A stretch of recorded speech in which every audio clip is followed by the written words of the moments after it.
Greetings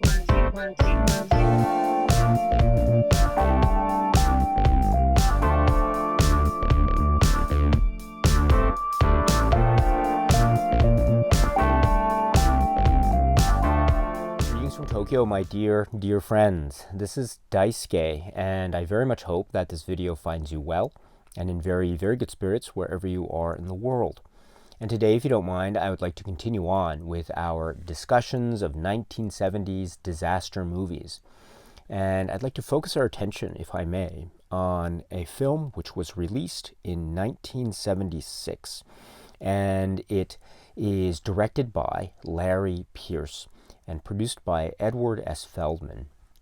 It stars among its very interesting cast people like Charlton Heston, John Cassavetes, Beau Bridges, Martin Balsam, Brock Peters, Walter Pidgeon, David Janssen, Gena Rowlands, Jack Klugman, Mitchell Ryan, and others.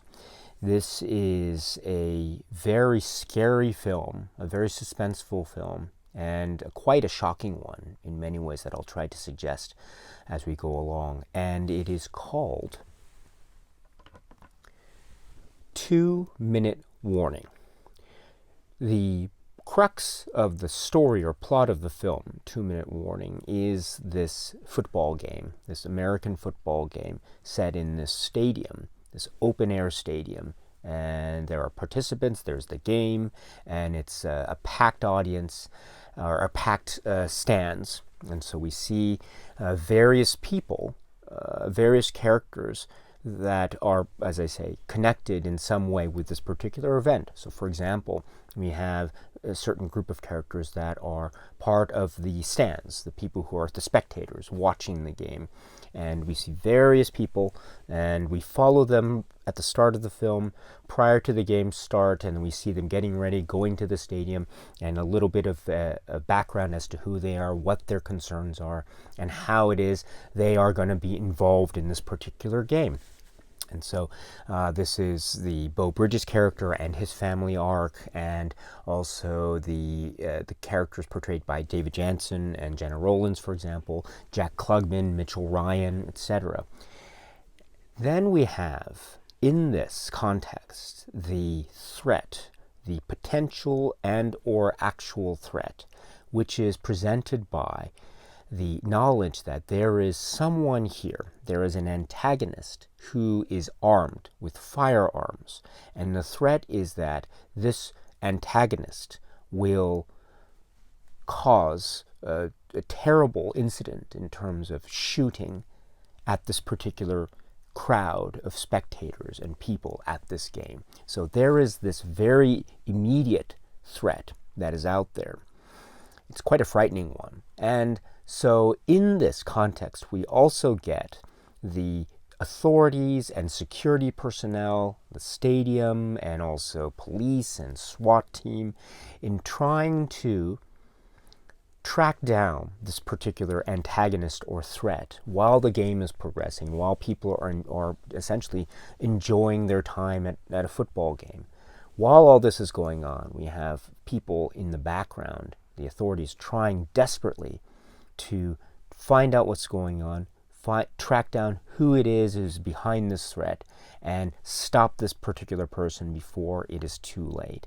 And so we have these parallel stories that seem to be going on at once, and it is all focused in on this particular event one day, which is this football game, hence the title 2 Minute Warning.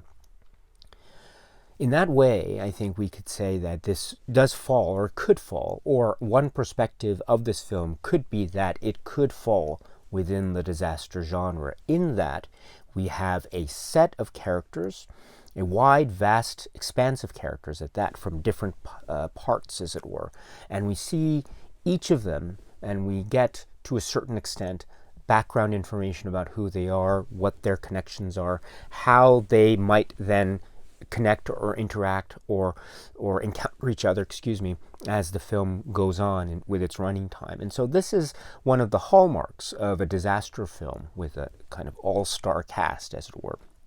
So that's one aspect.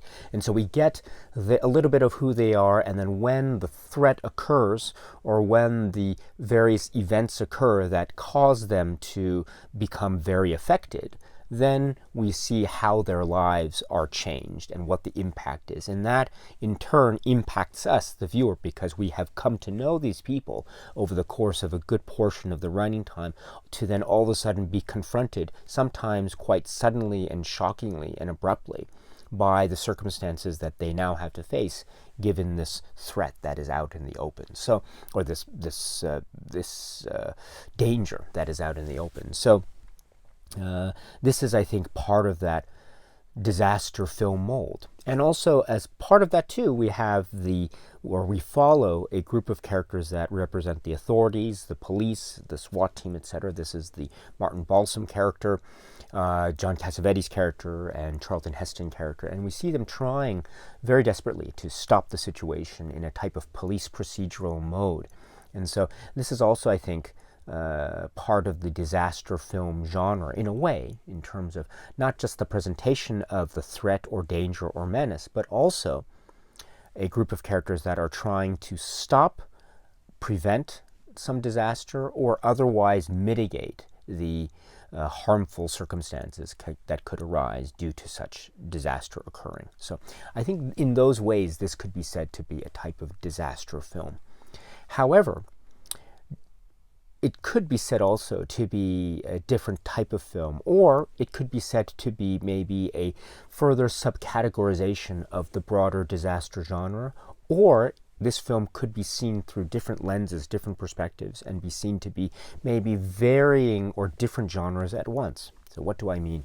So for example, this film is also a very, very suspenseful and I dare say quite scary and quite a frightening film in the way that it is portraying this particular event or the threat or danger. As I say, we have the antagonist who is armed in a heavily public place, and the threat that could have because of what the potential dangers and the actual risks are. And what could result, the horrifying results that could result, the results that could happen, excuse me. And so this setup, I think, is very frightening. And the way in which the acts are carried out that we see as the film portrays them, they are shown in a way that are very shocking, very brutal, oftentimes very cold, and oftentimes they are shown in a way that leaves a viewer very suddenly and quite surprised at what happens. And the way that death is handled in this film, the way that the film uses its cinema to handle death, to show us that death and these terrible acts have long-lasting impact on the people that we have come to know, as I say, throughout the course of this film. So it shows us this, and it shows us this in a way that I think makes it very earnest, due to the cinematic techniques, but also due to the performances, because we see how these events really affect these people. I mean, for example, some of these performances from the spectator vantage point anyway are really powerful when these events do occur. So that really helps to give the sense of gravity and direness and the true horrifying effects that this type of situation would bring with it. And so in that way, this is a sort of suspenseful thriller. It is also in that way a type of tragedy or horror film as well.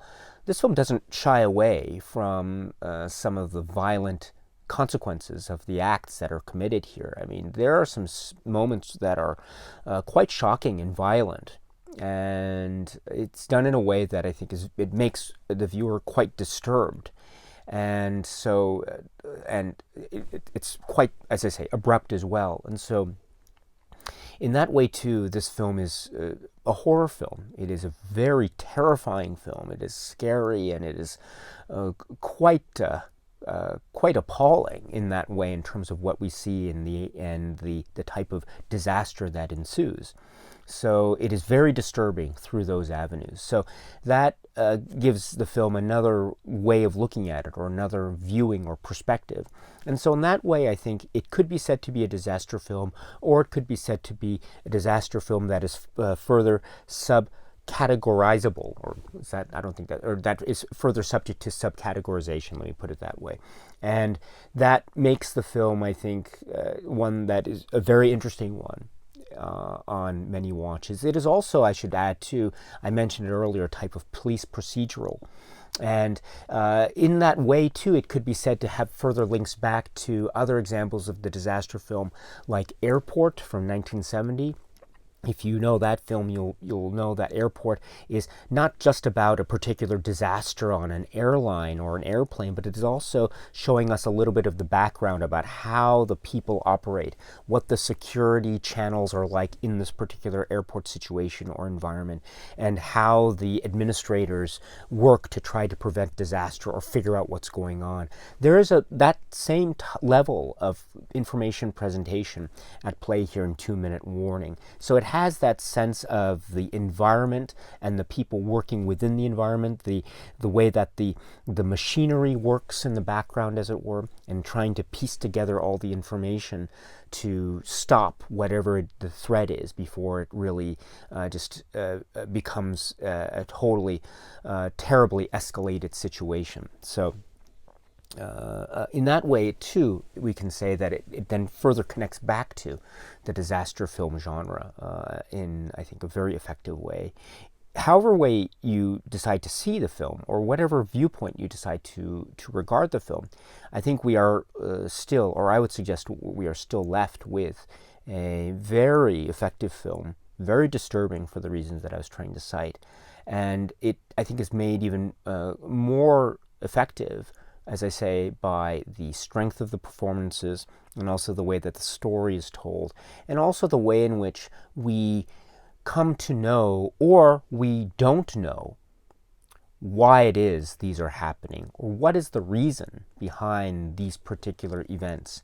We may or may not know by the end of the proceedings, and I think that type of ambiguity and not knowing is also in and of itself very chilling and very frightening, and it does lead to, I think, a lot of possible interpretations, perhaps. And so in that way, that's another level of how this film really gets under one. There's a certain sense that it's very almost unnerving in how potentially disturbing it can be. In those ways, then, I think 2 Minute Warning is a very effective, chilling work. And in that regard, I should point out that this Blu-ray that I have on the table is the Shout Factory release Blu-ray. It's, I believe, Region A. And this is great because we're getting a great presentation. It is also very interesting because it includes, as part of its supplements special features, what is known as the television version of the film 2 Minute Warning. So it has the theatrical cut, which is, as I say, from 1976, and then we have the television version, which is, I understand, broadcast in 1978. So a couple years after the theatrical version. I should say too that the television version that we have on this particular Blu-ray disc as a supplement, it's presented, it's according to the Blu-ray, it's standard def, although it's probably a case where it was a recording made off of TV. There's actually moments where you can see the TNT logo in the corner, and you can see the television rating in the top corner, and there are fade outs. And actually, if you stick around to the very end credits of the television version of the one that's found in the Shout Factory release, you can actually hear a little bit of a voiceover promo. The very, sometimes that they had that on TV programs at the end, where some announcer would come in and announce the next thing. They actually have that part in the version that we have here. So stick around to the very end credits, and you can hear that. So this is probably maybe taken off of a television broadcast that occurred some years back, perhaps. But still, I think it's great to have because it's a very interesting thing to watch the television version and compare it to, say, the earlier theatrical version. And I say earlier because, as we recall, the theatrical version was released in 76, and I understand the television version is 78. And what they did was, or my understanding is that, for purposes of television, there was actually extra stuff or new stuff that was prepared or shot or made.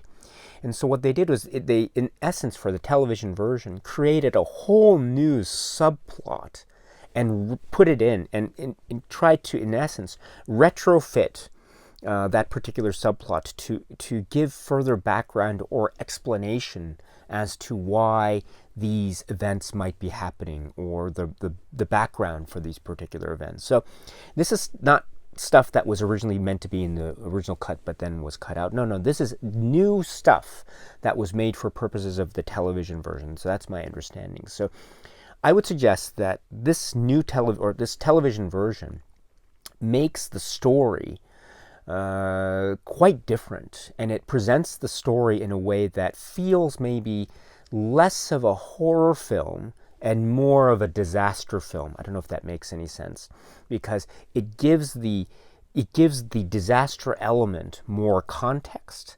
And in that way, we see more characters and we see how they're affected, and we see the eventual results and consequences post-disaster, etc. So in that way, it becomes a disaster film in that vein. In that particular viewpoint, then, in that term, I think it can be said to be a very maybe entertaining and engaging film in that regard, the television version at least. But I should say too that one of the great strengths, I think, of the film 2 Minute Warning is the fact that it is one of mystery and not knowing, and that is one of the sources of the chilling and frightening and horrifying of this film. And I dare say that a lot of that is lost in favor of another new subplot. A lot of that chilling mystery and the unknown factor is lost when we get to the television version. So the effect is actually quite different, I would say, on me when I watch the television version versus the theatrical version. Also, I should say that the television version does excise or delete or omit the moments of violence, shocking and abrupt violence. And so we're getting a subplot, we're also getting a minimal portrayal of the violent acts that we would otherwise see in the theatrical cut. So in those ways, it's quite different. Now, as I say, I do like disaster movies. I do like them very much. And I do regard this, through some perspectives anyway, to be definitely within the disaster genre. It is also, I would suggest, a very scary film. And the television version, I think, diminishes those scary elements in favor of other elements. So I think it's up to you, if you're curious, to try to compare which you prefer, the television version or the theatrical version. And if you prefer the television version over the theatrical version, that's great. And I wouldn't say anything against that, because I think that's a great perspective to have. For me, though, if I had to ask myself which I prefer, it's for me the theatrical version. So the main attraction, as it were, of this particular Blu-ray, because it goes back to what I was saying earlier, and I'll conclude on this, which is this is a disaster film, it is also a suspense film, it is also a police procedural, and it is also a horror film. A terrifying horror film, and in those ways it is a very, very effective film indeed. So that is the 1976 release version of this film, which is called 2 Minute Warning. Okay, my friends, so that's it for now, and so until we meet again, please be happy and healthy and well, and please keep on watching a lot of great movies. Thank you so much, as always, for your time. I very much appreciate it. And I really mean this. Stay strong, stay safe, and cheers, my dear friends. Cheers.